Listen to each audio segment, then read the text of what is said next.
Good afternoon, folks. This is House Corrections and Institutions Committee. It's Wednesday, May 27th, and we have a House bill that 294 that was taken up on the Senate floor today, and there was an amendment to the bill.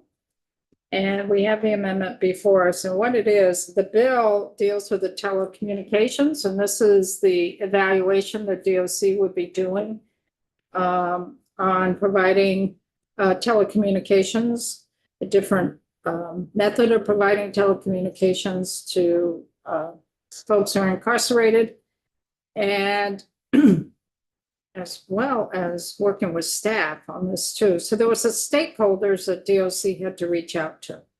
There was the Public Utilities Commission, Joint Fiscal Office, one or more nonprofit providers of corrections telecommunication services, CoreCivic, representatives of families of incarcerated Vermonters, community-based reentry service providers, justice reform organizations, Prison Research and Innovation Network, and any other stakeholders identified by the Commission of Corrections as necessary for the evaluation.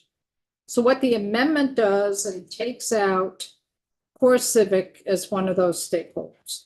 And the reason we put in CoreCivic was because we do have folks who are incarcerated and held down Mississippi, Vermont folks, and that facility is operated by CoreCivic. So we wanted to make sure that our folks who are being held in the Mississippi facility would have the same access that be included in this conversation.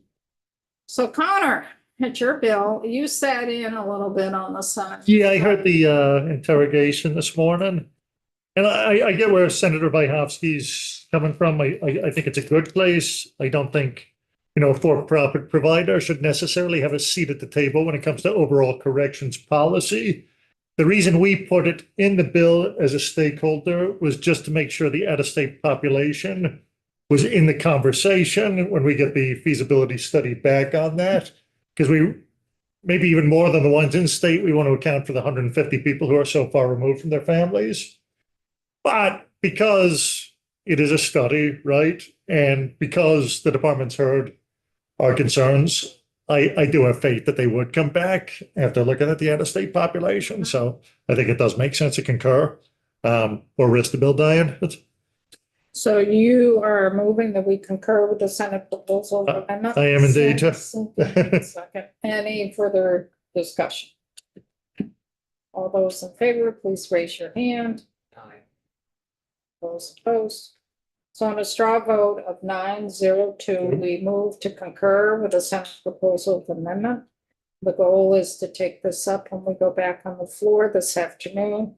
There'll be a motion to suspend rules pending entry on notice calendar.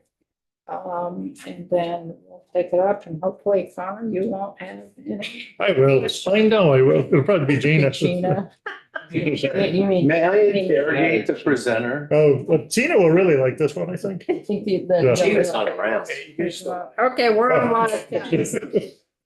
Okay, so that's why we went live. I think this is our last meeting that we'll meet the year, I hope. I see it. Yeah, I know. And we will sign off for now. So thank you.